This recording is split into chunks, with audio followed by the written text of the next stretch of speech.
He finally admitted something he has been trying to hide.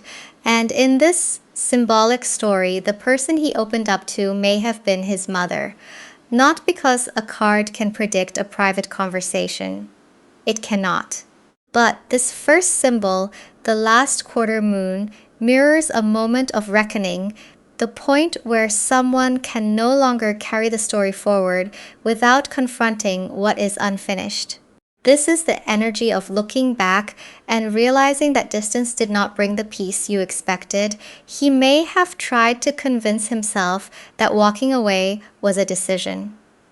He may have acted calm, he may have stayed silent, he may even have made it look like life continued, but silence can hide conflict, and this is where the image becomes powerful psychologically.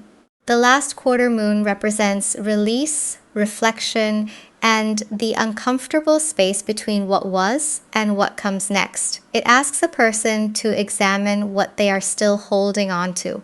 For your kingdom spouse story, imagine him sitting with someone who knows him well enough to notice the difference. His mother hears the tone in his voice. She notices the pauses, and eventually the truth slips through. I'm not happy. Maybe he does not say everything at once. Maybe your name comes up slowly, but once it does, the conversation changes. Because now he has to explain why someone he supposedly moved on from still affects him, why certain memories still return, why he still wonders what you are doing, why part of him still wants a conversation. Proverbs 27:19 says that as water reflects a face, a person's life reflects the heart, and that is the tension here. Outward appearances can only hide inward reality for so long. But there is something even more important about this card. The last quarter moon is not about rushing backward. It is about deciding what must be released before anything healthy can begin again, and what his mother may challenge next could force him to face the one thing he has avoided most.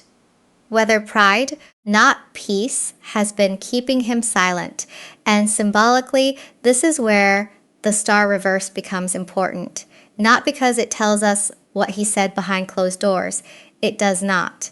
But psychologically, this image reflects what happens when hope becomes tangled with disappointment, self-doubt, and the fear that something meaningful may already be too damaged to repair. His mother may hear him describe the distance as something he needed.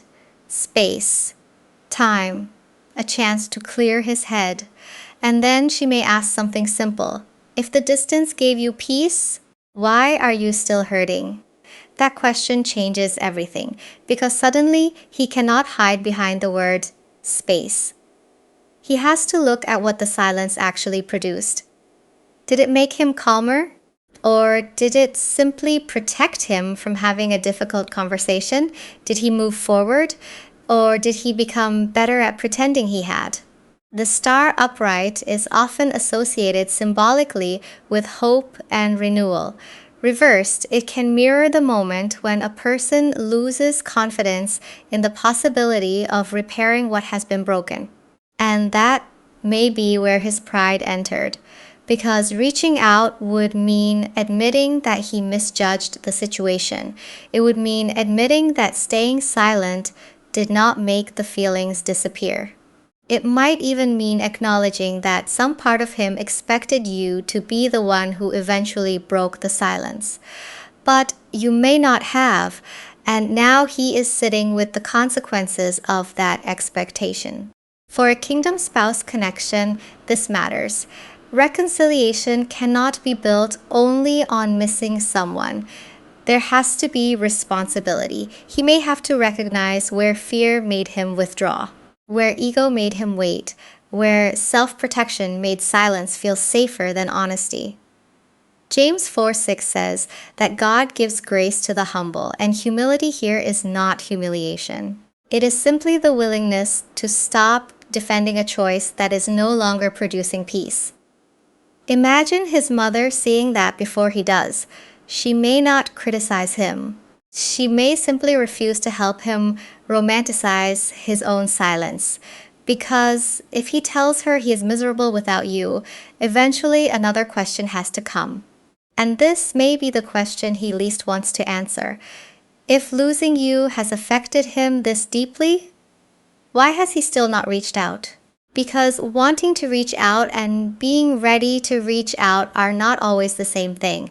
And this is where the setting sun becomes significant symbolically.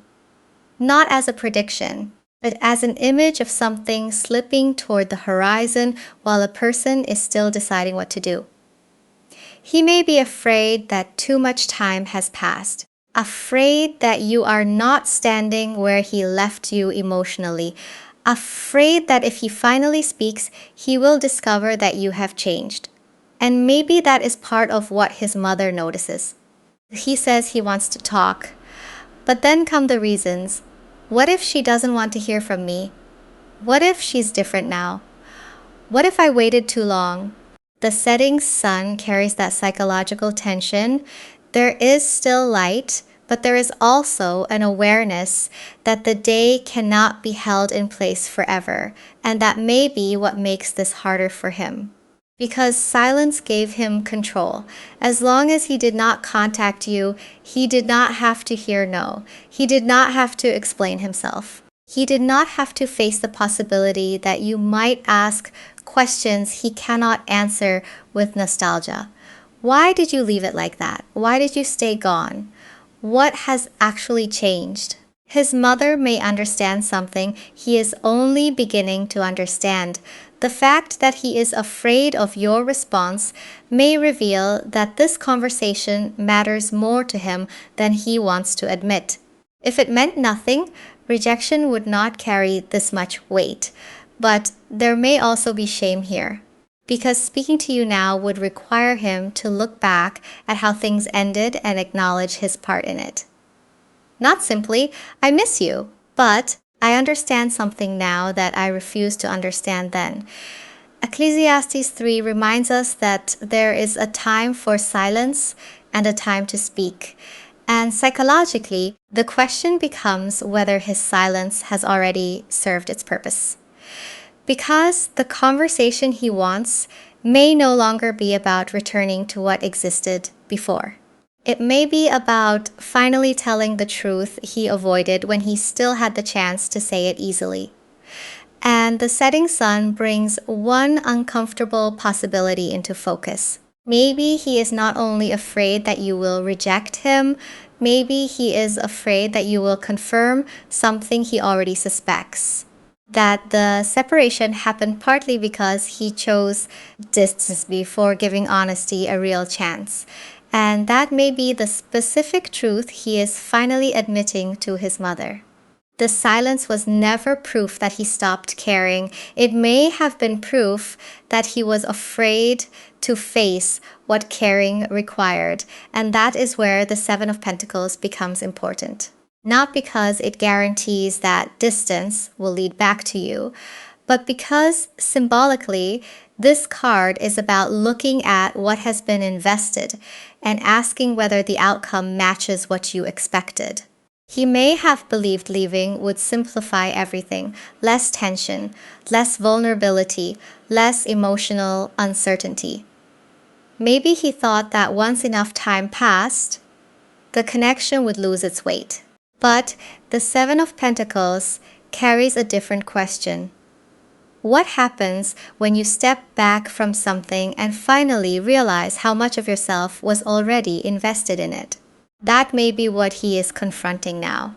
The relationship is no longer directly in front of him, but the imprint remains. A routine reminds him. A familiar place feels different. A song lands differently than it used to. A quiet evening gives him too much time to think. Even a conversation with family may expose how naturally your name still connects to parts of his life.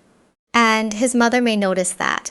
She may ask him whether he misses you because he is lonely, or because the distance has finally taught him what he failed to value while you were present. There is a difference. Missing comfort is not the same as recognizing someone's worth. And missing someone does not automatically mean reconciliation is healthy. But absence can reveal things that proximity sometimes hides. Maybe the qualities he once found difficult were connected to the very depth he now misses. Your questions, your standards, your emotional honesty, your unwillingness to pretend everything was fine when it was not. At the time, those things may have felt uncomfortable. Now, he may understand that discomfort was not necessarily the enemy. Proverbs 25 says that the purposes of a person's heart are deep waters, and someone with understanding draws them out. Sometimes distance exposes those deeper waters. And the Seven of Pentacles asks him to examine what this entire experience has actually produced inside him. Has he grown? Has he learned? Or has he simply been waiting for the pain to disappear? Because his mother may realize something else. He keeps talking about the person you were, the memories, the old conversations, the way things felt then. But time has been moving for you too, and that may lead her to ask a question he has not prepared himself for. Are you missing the version of her you remember? Or do you understand that she may not be the same woman you left behind? And that is where the new moon becomes especially meaningful. Not as a promise that everything begins again, but as a symbol of what happens when an old cycle has ended and something new can only grow under different conditions. Because while he has been thinking about what he lost, you may have been learning what you need. There is a difference. You may have become more careful with your peace, more aware of what inconsistency costs you, more willing to listen to actions instead of explanations, and maybe the version of you he remembers would have answered immediately. Maybe that version of you would have accepted a conversation simply because you had been waiting for one. But healing can change what feels acceptable. The new moon represents beginnings, but beginnings are not repetitions. If something begins again, it cannot simply return to the exact pattern that caused the distance in the first place. And his mother may understand that. She might remind him gently that wanting another chance does not mean another chance automatically belongs to him. Because you have had your own experience of this separation, your own questions, your own disappointment, your own moments of wondering whether silence was the answer you were going to receive. And if he senses that you have grown, that may actually make reaching out more intimidating. Because now he cannot assume that emotion alone will open the door. He may need consistency, honesty, accountability. He may need to show that he understands why things broke down instead of simply describing how badly he feels without you. Matthew 7:16 says that people are recognized by their fruit. And in this symbolic story, that matters more than promises. A kingdom spouse connection should not require you to abandon discernment in order to prove faith. Spiritual language does not erase boundaries, and love does not make changed behavior unnecessary. So the new moon may be asking both sides a different question. Not, can we go back? But if there were ever another beginning, what would have to be different? He may now realize that you cannot be approached with the same habits and expected to offer the same access. And that realization creates pressure. Because if he finally does contact you, the first few words may tell you more than the confession itself. Will he begin with responsibility? Or will everything still revolve around how much he misses you? Because that difference may reveal whether he has actually changed or whether he simply misses the feeling of having you. And that is where the Wheel of Fortune becomes important. Not because it predicts that circumstances are suddenly about to change, but because symbolically, it represents the moment when someone realizes that life does not remain frozen around one decision. Things move, people change. opportunities shift, and what once felt safely unfinished can eventually become unavailable. His mother may hear him say, "I miss her," but she may push deeper. Do you miss her because you finally understand what happened? Or do you miss her because you are uncomfortable with the consequences? There is a difference. Loneliness says, "I'm miserable without you." Accountability says, "I understand how my choices may have hurt you." Loneliness focuses on what he no longer receives: your presence, your attention, your care, the feeling of knowing you were there. But genuine change requires him to consider what you experienced while he was protecting himself with silence, the confusion, the unanswered questions, the possibility that you had to create your own closure because he would not give you clarity. And maybe this conversation with his mother is the first time he has spoken about it long enough to hear the difference himself. Not just, "I lost her," but "I helped create the conditions that made losing her possible." That is heavier, because now regret has somewhere to go. Luke 3:8 speaks about producing fruit in keeping with repentance. And psychologically, that means remorse cannot live only in words. Eventually, it has to become behavior, an apology that expects nothing, honesty without manipulation, change that still exists even if you do not immediately reward it. His mother may ask whether he wants to repair what was damaged, or whether he simply wants relief from the pain of missing you. And the Wheel of Fortune makes that question more urgent, because he may be realizing that time has continued moving while he remained undecided. You have continued living, growing, reconsidering, perhaps becoming less emotionally attached to the outcome he once assumed would always be available. And there may be another reason he chose to tell his mother now. Something about this moment may have made the separation feel different, more permanent, more real, because for the first time, he may be confronting a possibility he once avoided completely. That if he waits much longer, losing you may stop feeling temporary, and that is where the Queen of Pentacles becomes significant. Not because it tells us what is happening in your life behind the scenes, but because symbolically, this card represents stability, self-respect, groundedness, and the kind of peace that does not depend on someone else making a decision. And that may be what suddenly feels real to him. You may not be waiting in the same emotional position anymore. You may be building, working, healing, creating a life that feels safer inside your own hands. And his mother may understand what that means before he fully does. People do not remain suspended forever.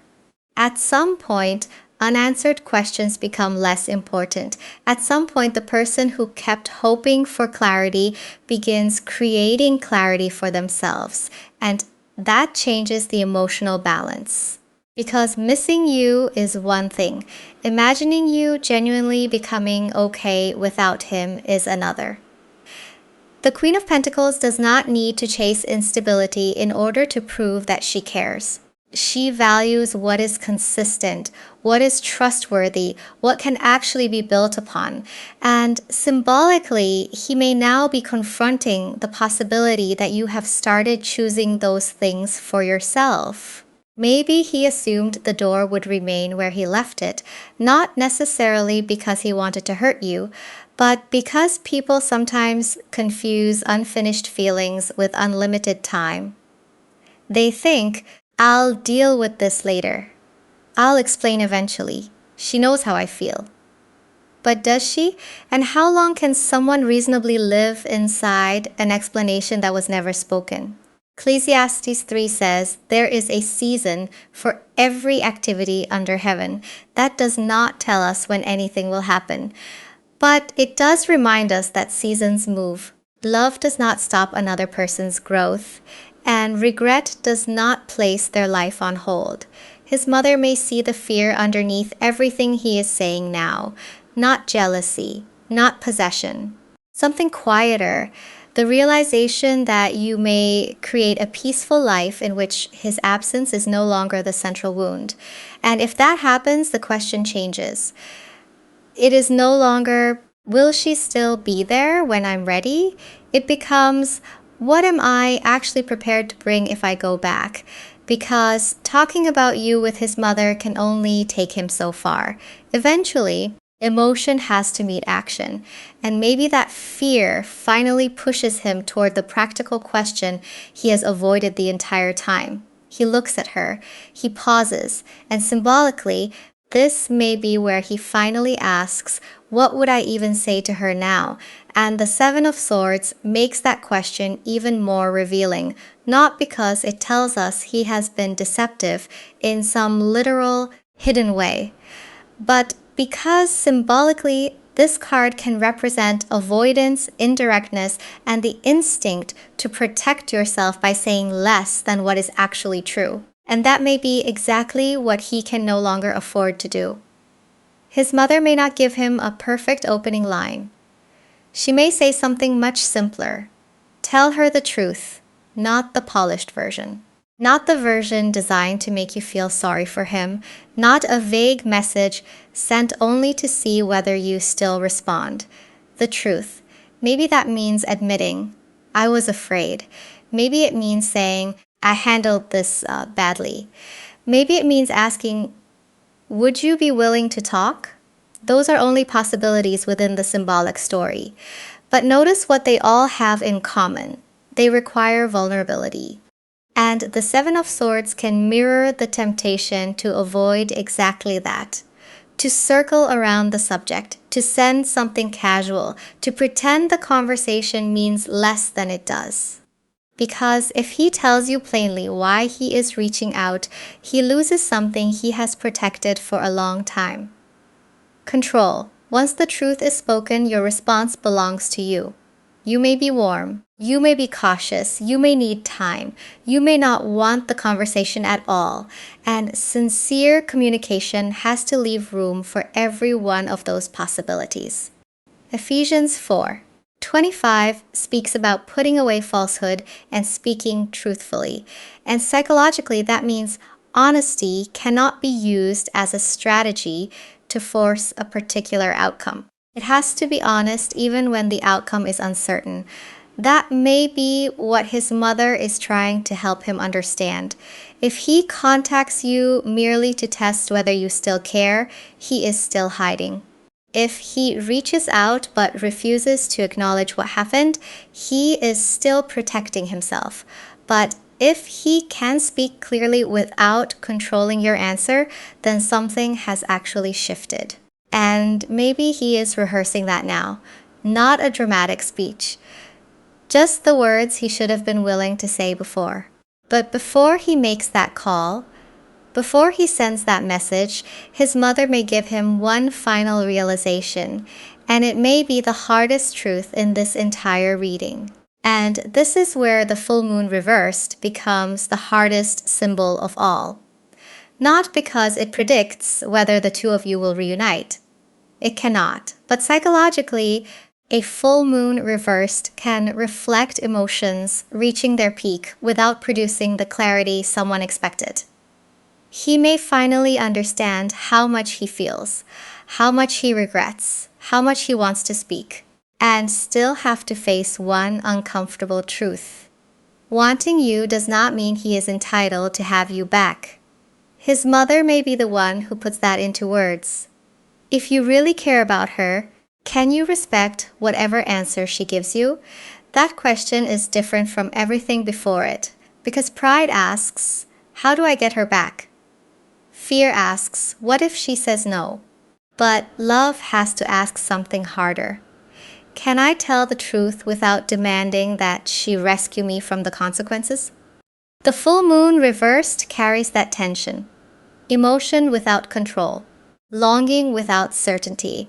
The realization that even a sincere apology cannot erase what you experienced. He may have stayed silent because he feared vulnerability.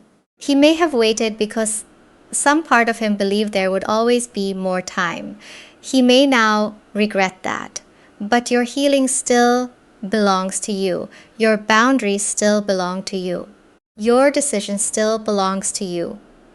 1 Corinthians 13 says that love does not insist on its own way.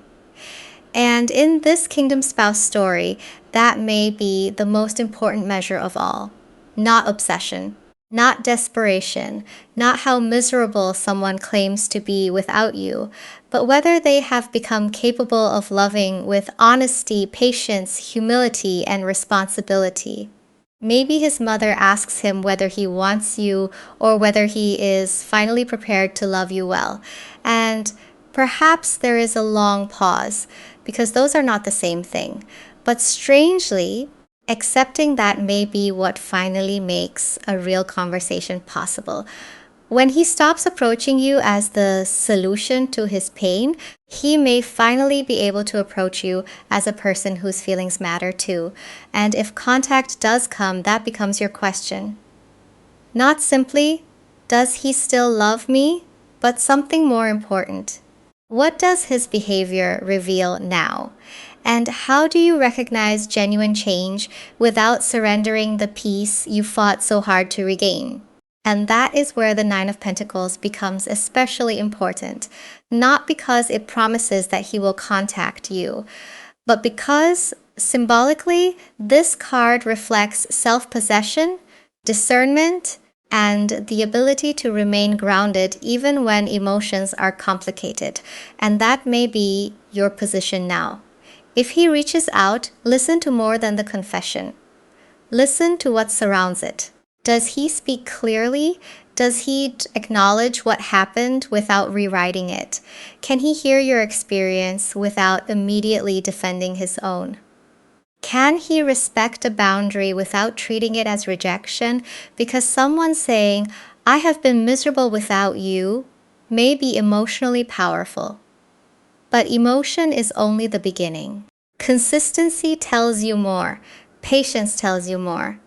Responsibility tells you more. The Nine of Pentacles symbolizes a person who has learned not to abandon their stability simply because something familiar returns. And that matters here. You do not have to chase the conversation. You do not have to decode every silence. You do not have to keep your life emotionally suspended in order to prove that your faith is real. Proverbs 4:23 says to guard your heart, because everything you do flows from it. Guarding your heart does not mean closing it. It means allowing wisdom to stand beside hope.